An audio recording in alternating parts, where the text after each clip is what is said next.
Welcome to another episode of Plenty in 20, our short, punchy webinars available on demand and full of actionable tips. Last month we talked about growing pains, organisations that go through that inevitable phase as they get bigger where they transform from being what made them what they are today to becoming what they need to be to thrive into the future. And in last month's episode, we focused on founder-run businesses. Even though it was topical, it was relevant for any business experiencing growth. Today we're going to focus on another specific type of business or type of organisation that goes through this. But once again, I want to assure you this will be valuable for any organisation experiencing those growing pains. And today we're going to be talking about not-for-profits, or as the title of the webinar suggests, not for loss either. So what we find is, and I have experience of this, so I'm coming at this through both theoretical knowledge and lived experience. Having been an executive in not-for-profits, I've been a CEO, COO, and a people and culture executive.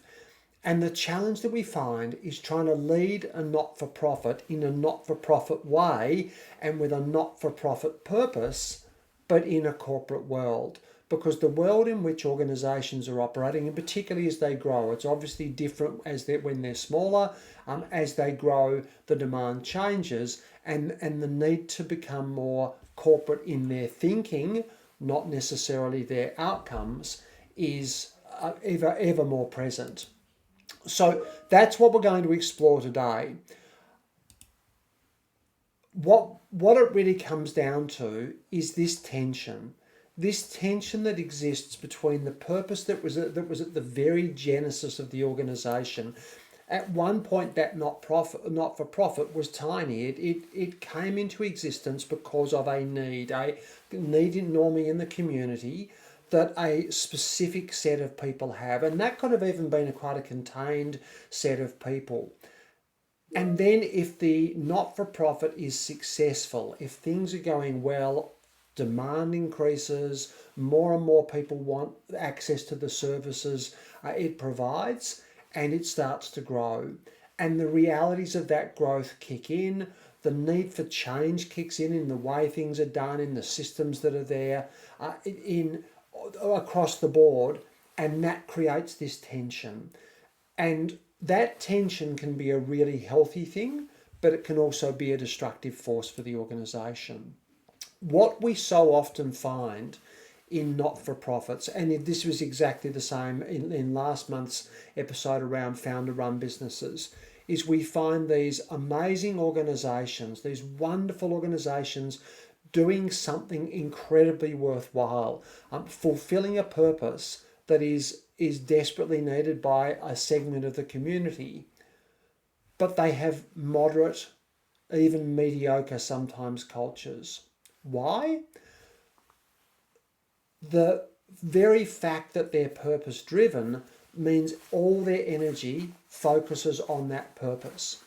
They're often very kind, very well-meaning organisations, which means when people aren't doing the right thing, it's not addressed. When people are upset with change and resist it, it's allowed to happen. When people complain about anything that's not purpose related, the realities that have to sit around that purpose, it creates more difficulties in the organisation than in other organisations.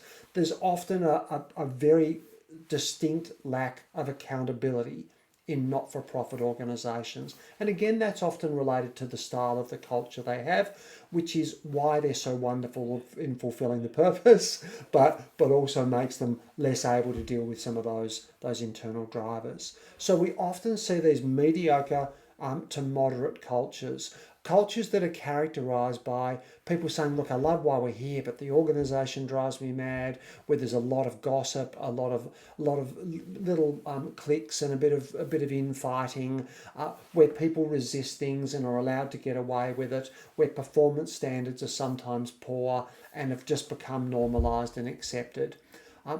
What we always find is that despite that mediocre to moderate culture, they're outperforming that culture. So they're able to get better results than their culture would predict. And the reason for that is that they're not making widgets. If I'm making widgets and I've got a bad attitude today and I don't make very good widgets, I just make a bad widget. But if I'm working in a not-for-profit organisation where I'm delivering outcomes for human beings, the consequences of not caring and therefore delivering a poor result are much higher. So what we very often see is a lot of problems behind the scenes, but what the external user experiences is often of a higher standard. So they outperform that culture, but it comes at a price. It's really hard to sustain that. It means that there is another level available that's not being unlocked. So exactly the same organisation could deliver an even better outcome if it dealt with those underlying cultural drivers. And long term, it's almost certainly going to show up. The underlying culture, if not addressed, will show up in the final result. So they're all outcomes that you want to avoid. The key, let's address the culture, and I'm going to give you some strategies around doing that. So the first one is don't view corporate as the enemy. Now, just at this moment, I want to pause for a second.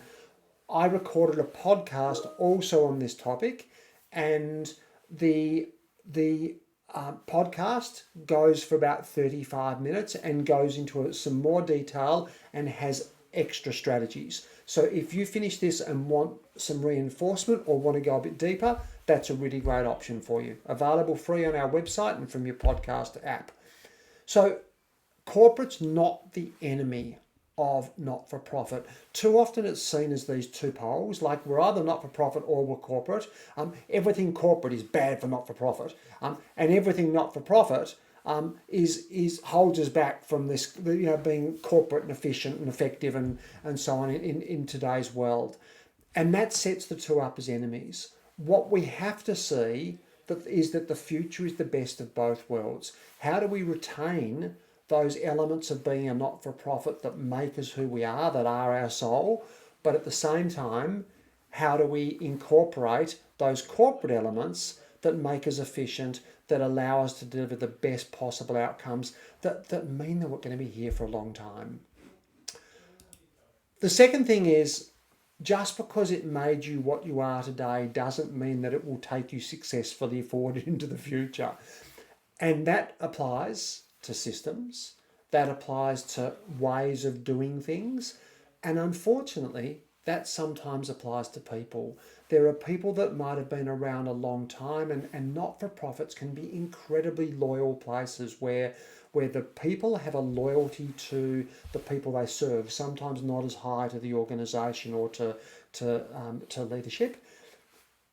And the organisation is incredibly loyal to the people who've been around for a long time. And that can sometimes lead to this long, slow death of someone who is no longer in a place that's good for them and is no longer good for the place they are. And by not holding people accountable, we allow that to drag on. We allow that to continue. So one of the most appropriate things we can do is to have accountability, and then people make that choice. Do I want to be here or not? In the absence of accountability, people are allowed to stay and not be suitable for the organisation. They can be comfortable with being a poor fit and being a poor performer. So I'm not suggesting we sweep them all out. I'm suggesting we increase accountability, and then people will make their own choice about what they want to do. The third thing is and look, if you're a senior leader in a larger not-for-profit, I apologise, I'm preaching to the choir here. But for some of those not-for-profits that are really starting to sort of grow, this is a really important foundational concept. You aren't for profit, but you're not for loss either. And there will be a perception amongst the people you serve, the community, but also amongst a lot of your staff, that you should be breaking even and that profit is a dirty word. Break even is a really dangerous concept. It's $1 from a loss. So I would never recommend any organisation goes for break even. It might be an interim strategy, by the way. You might have a break even budget to get through a tough period, but it shouldn't be an ongoing strategy. I would recommend that you aim to make a profit and you aim to make a healthy profit. But what you need to do is be really clear about what that profit's for and what it's used for. And you need to be really good at communicating that. I explained in the podcast about a roadshow I did with one not-for-profit I was a leader in to help them understand why profit was so important. And when I explained the three purposes, and one of those in that organisation was around sustainability, another was around improvement of the quality of what we delivered, and the third was so that we could have some discretion around things we could do to support the community beyond that. So, for example, subsidising people who just couldn't afford the service, even though it was not a high cost service. So, once people understood that, they then didn't see the profit as grubby. And ironically, that surplus was needed to get the organisation through a bit of a funding crisis. And people all of a sudden were glad it was there. But up to that point, because there was money sitting in the bank and it was a public organisation so people could see it, they felt the organisation was being grubby. Even when we raised prices to make sure we didn't make a loss, they said, shouldn't we be subsidising that loss out of the money in the bank? That's that not-for-profit, break-even mentality, which is incredibly dangerous. I'm not suggesting making huge profits, but I am suggesting you've got to run it with financial responsibility. The next tip is around delivering purpose sustainably. And what I mean by this is the messaging.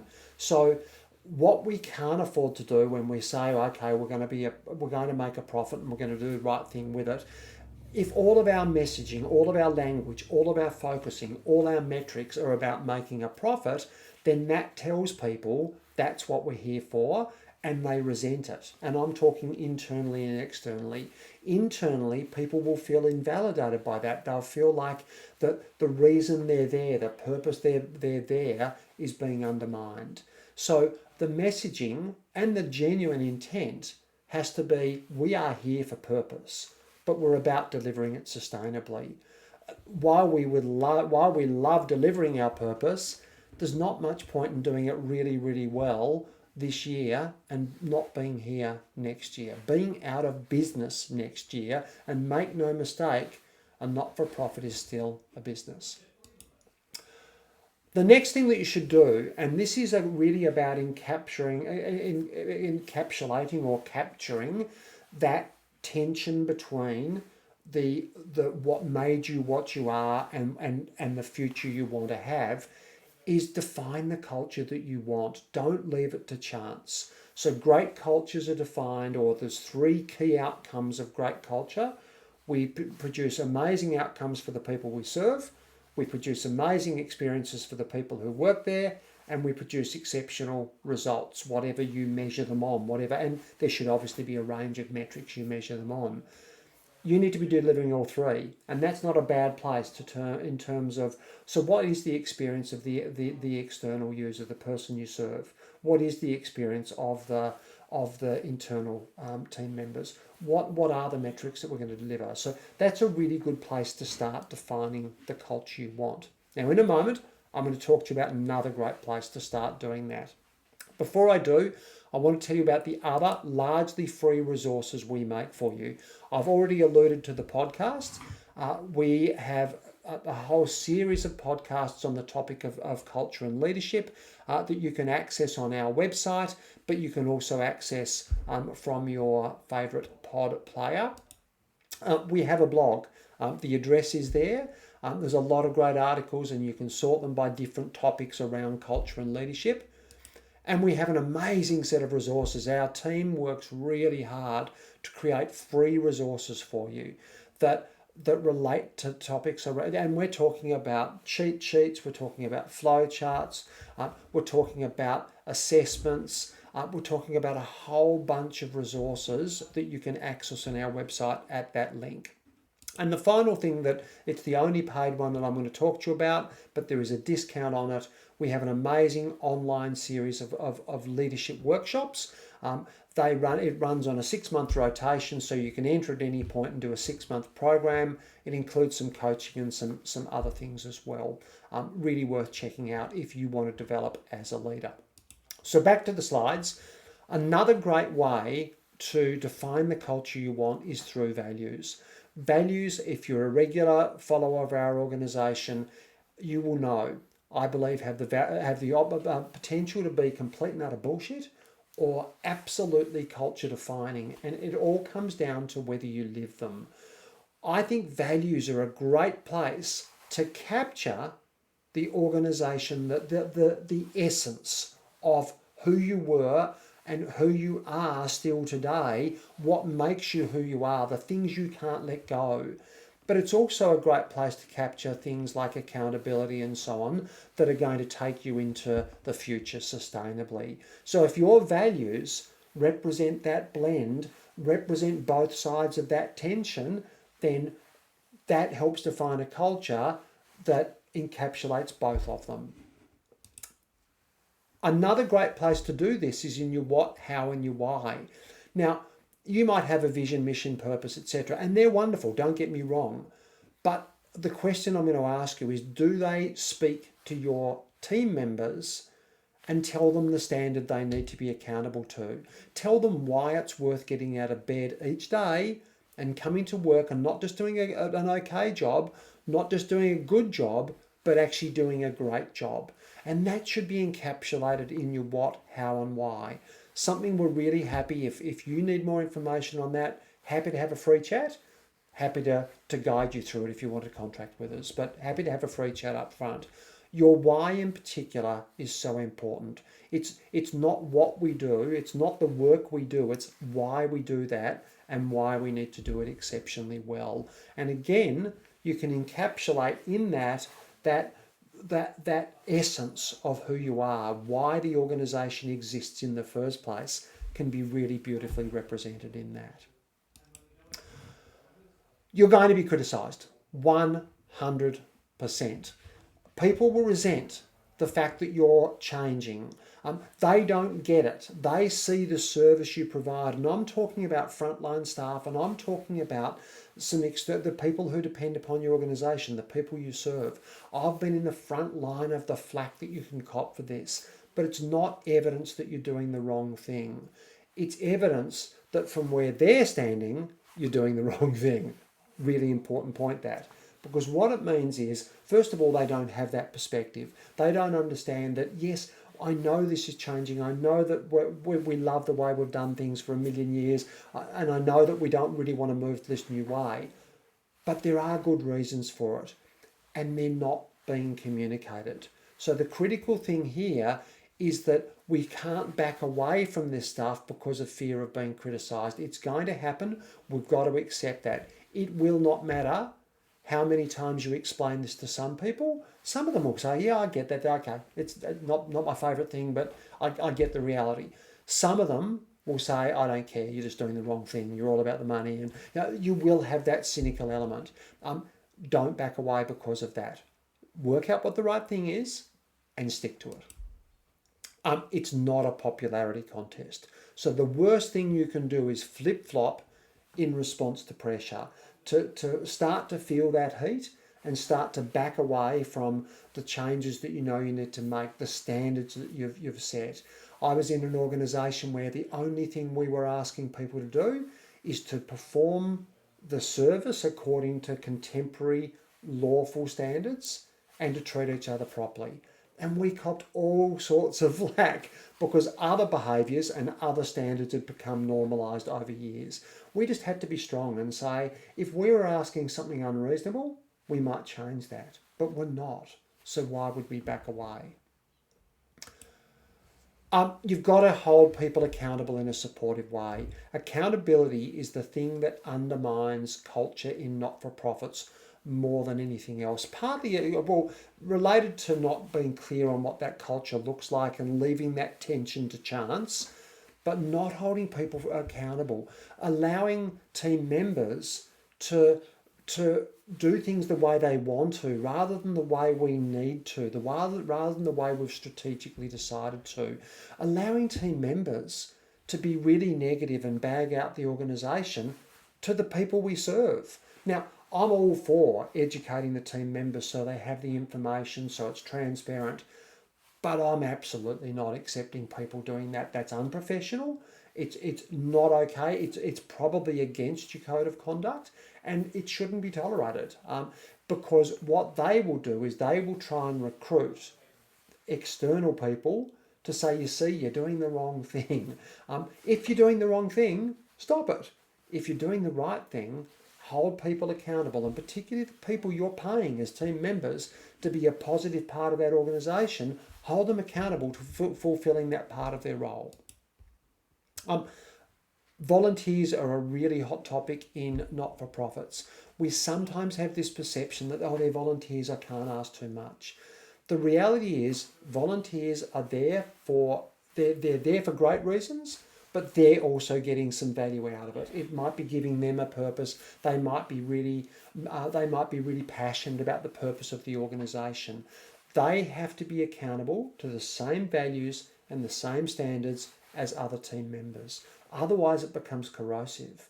If some people, because they're not being paid, are allowed to behave in a way that's not okay, that's not fair on the people around them. If they deliver the outcome at a poor standard and in a way that's not culturally acceptable, that's corrosive if we allow it to keep happening.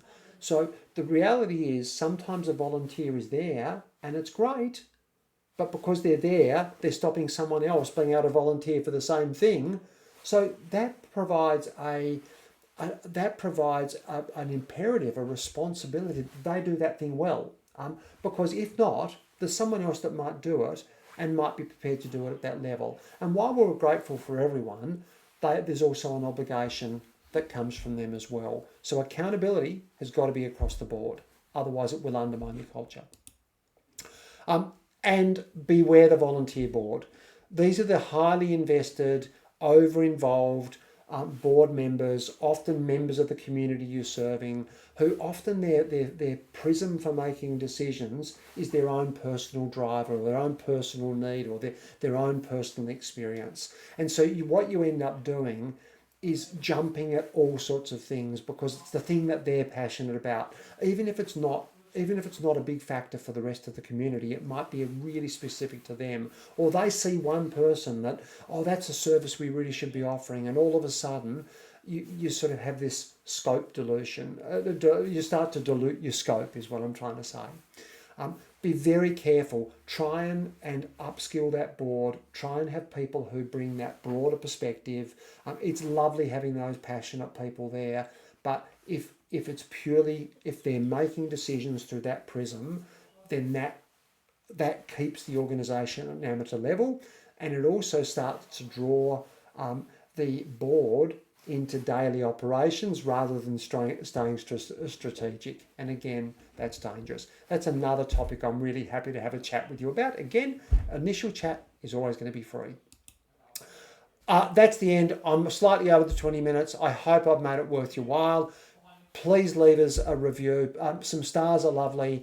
A couple of words are even better because it tells people what they can experience. So if you've enjoyed this and enjoyed the other things we offer, please let other people know. It's how our business grows and it's how other people benefit from us.